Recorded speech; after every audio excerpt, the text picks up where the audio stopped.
Di hotel, pria itu baru saja melepas celananya mau pingsan.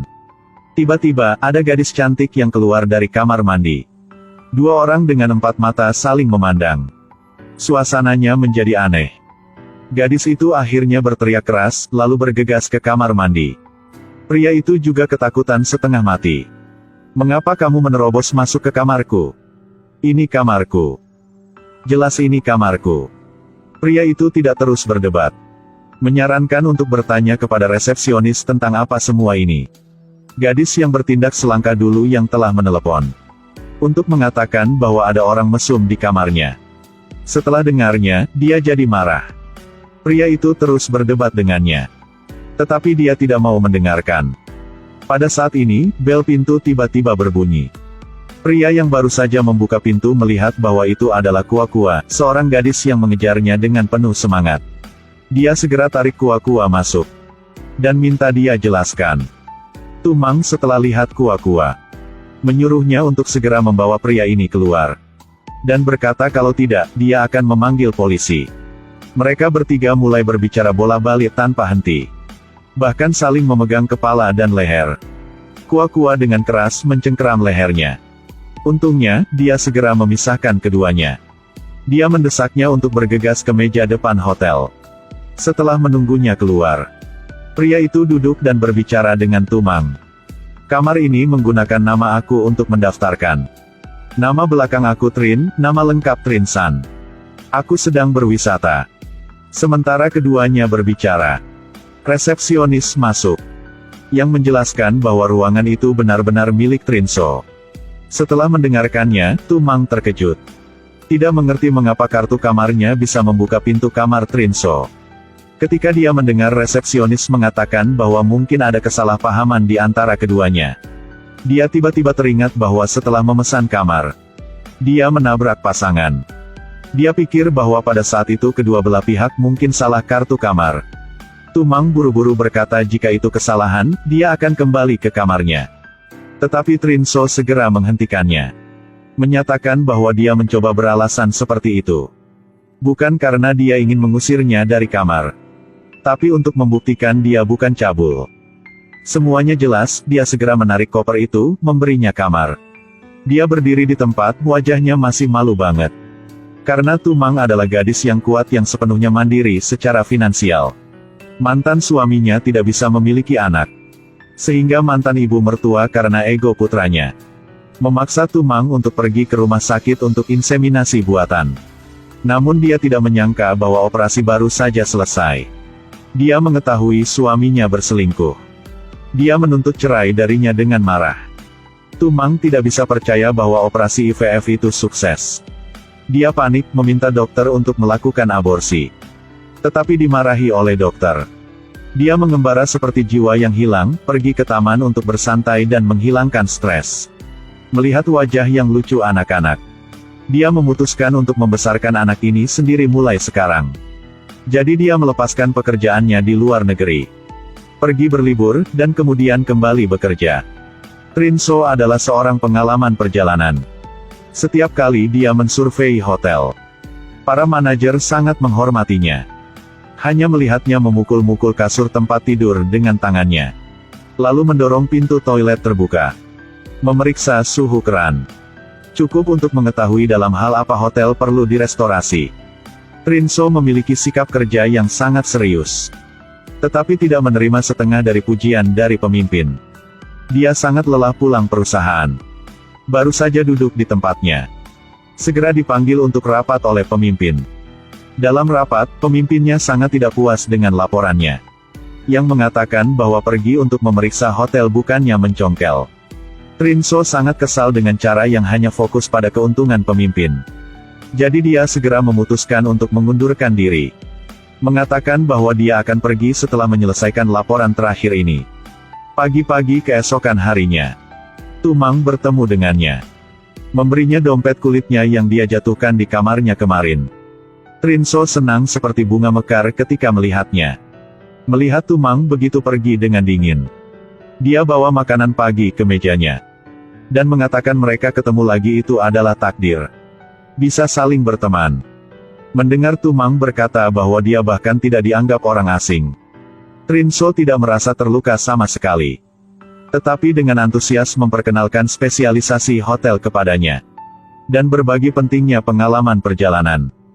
Tetapi Tumang merasa bahwa tugasnya hanya untuk makan, minum dan bermain dengan bebas saja. Pada saat ini, Kua-Kua datang mengganggu percakapan antara keduanya. Dia tidak ingin terlalu banyak berhubungan dengannya. Jadi dia pergi. Setelah selesai makan pagi, Trinso datang ke kolam renang untuk bekerja. Kua-Kua melihat itu dan menyalahkannya karena datang untuk melihat kakinya yang panjang dan payudaranya yang besar. Trinso segera menjelaskan bahwa bukanlah ada orang di kolam renang yang berpakaian seperti biarawati itu.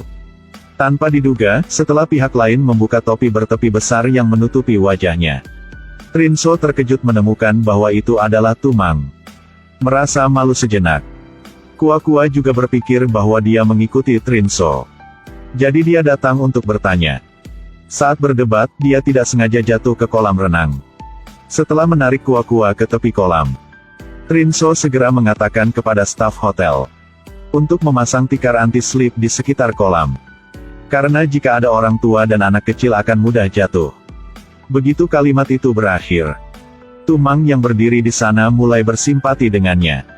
Sore itu, Tumang secara khusus datang untuk ketemu Trinso. Ingin dia mengomentari tur untuknya. Trinso baru saja berencana pergi keluar untuk mensurvei suatu tempat.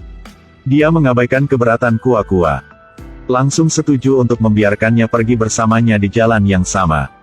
Sesampainya di sana, dia sangat bersemangat hingga berpisah dari keduanya. Dia berjalan sendirian di pantai. Juga menelepon untuk berbicara dengan sahabatnya.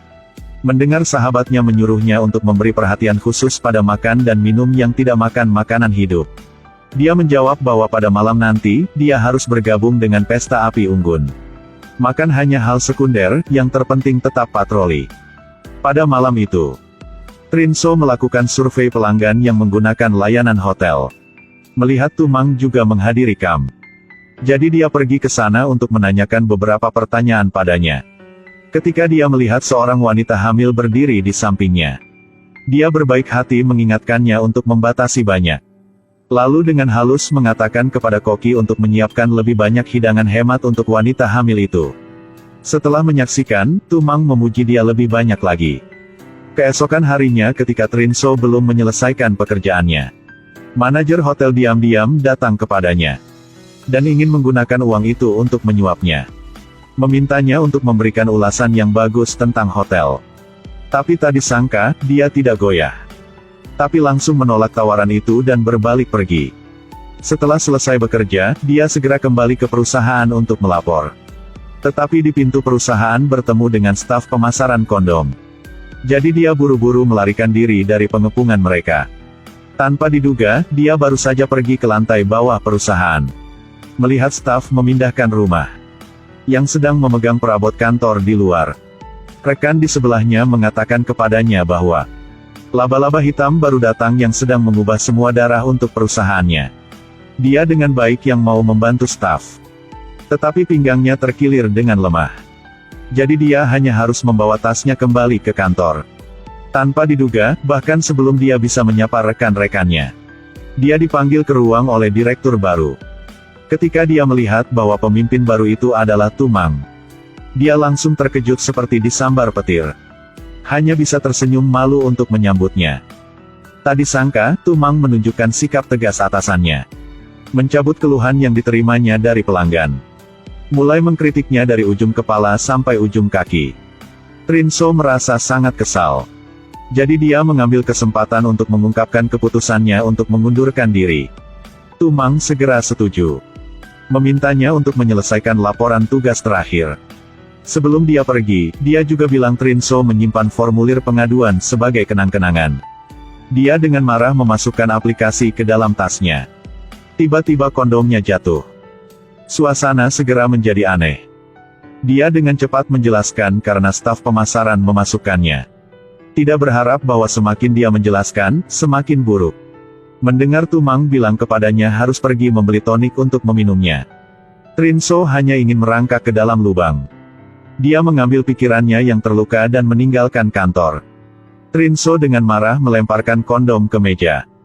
Rekannya melihatnya dan ingin menjatuhkan rahangnya. Dia bingung dan menjelaskan pada dirinya sendiri. Setelah mengetahui bahwa Tumang telah memecat salah satu rekan mereka, Trinso dengan bosan mengatakan akan ada yang kedua dalam beberapa hari. Tidak peduli berapa banyak rekan-rekannya menasihatinya, dia tidak mendengarkan. Lihat begitu mereka pergi makan. Saat ini, Tumang datang. Mengatakan bahwa lapornya tidak baik. Harus memperbaikannya dan kirimkan lagi untuknya. Trinso tidak kata apapun.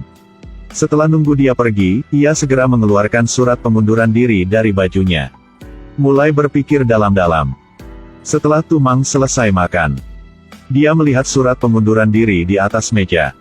Segera panggil Trinso untuk datang. Setelah lihat Trinso masuk, mengatakan bahwa pengunduran dirinya tidak memiliki alasan, jadi itu tidak berpengaruh. Dan menggunakan segala macam kata untuk menertawakannya. Ketika mereka ketemu di hotel, dia hanya bekerja keras untuk mengajak pacarnya berwisata. Wajahnya disiram air, jadi dia dengan cepat menjelaskan. Dan bertanya kembali mengapa dia tidak menerima pengunduran dirinya. Tanpa diduga, Tumang mengeluarkan laporannya tanpa tinjauan komprehensif untuk memaksanya menulis ulang. Trinso sangat marah sehingga dia bersumpah di tempat bahwa dia akan menulis laporan sampai dia puas. Sebenarnya, Tumang adalah pemimpin yang sangat bijaksana. Awalnya dia melihat kartu nama Trinso di dompetnya. Sudah tahu bahwa dia adalah bawahannya di masa depan. Ketika dia memberikan pendapatnya kepada staf di kolam renang, bersamanya dengan perhatiannya yang bijaksana untuk wanita hamil di kamp, ditambah penolakannya untuk menerima suap dari hotel, semuanya sudah cukup untuk membuktikan bahwa dia adalah bakat tegak yang langka. Jadi dia tidak ingin membiarkannya pergi.